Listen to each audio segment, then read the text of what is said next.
In this video, we're going to look at what happens when your Spartan armor receives an impact from the enemy. Also, what you can do to mentally and physically prepare for that situation.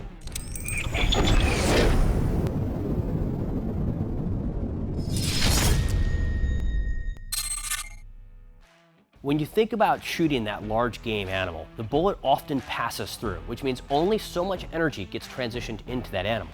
When you're wearing body armor, all of that energy gets transitioned into that body armor, which means it has to absorb it, disperse it, and then transfer it into you, which means you're going to feel a great deal of pain and you're likely to be knocked over with some aggression.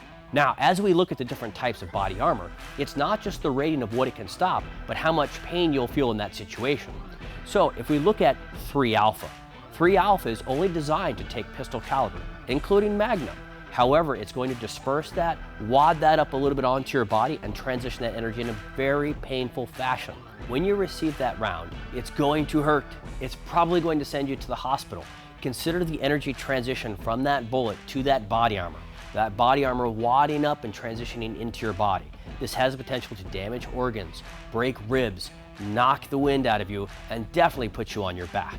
It's a whole heck of a lot better than getting shot, but expect that you're likely to go to the hospital after that. Stepping it up to level 3.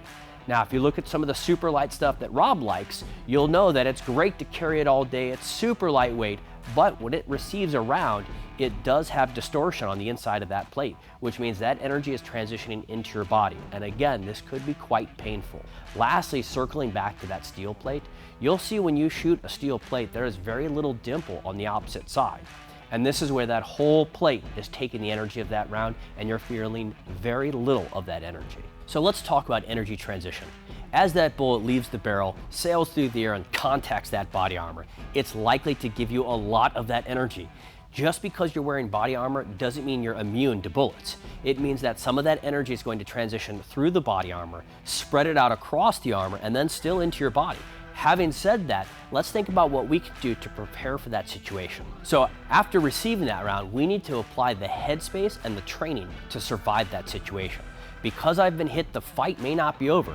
There is somebody who's capable of shooting at me and whoever else might be with me. So I need to get back up and I need to continue fighting.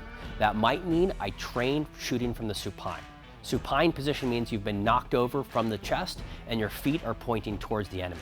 You need to know how to get back up and stay in that fight. Not just the physical ability of presenting your weapon and fighting, but the headspace, the ability to feel a great deal of pain and push on. This is why so many military units are known for going through such difficult times physically preparing for war, because it's that great deal of pain we're getting ready to deal with. That's what's going to help you survive that emergency situation.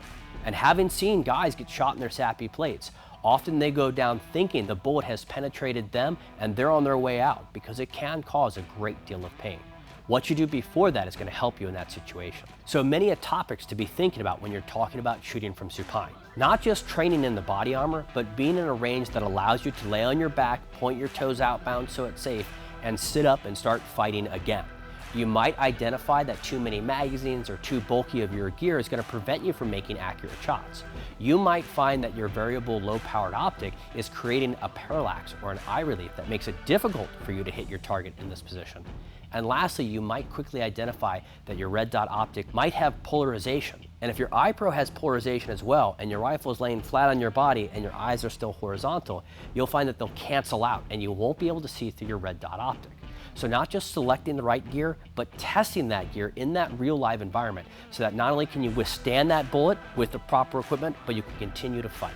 So that in your emergency, you're capable of getting back up, ignoring the pain you're dealing with so that you can survive this situation, because your family might depend on it. So no matter how you cut it, getting shot is not going to be fun.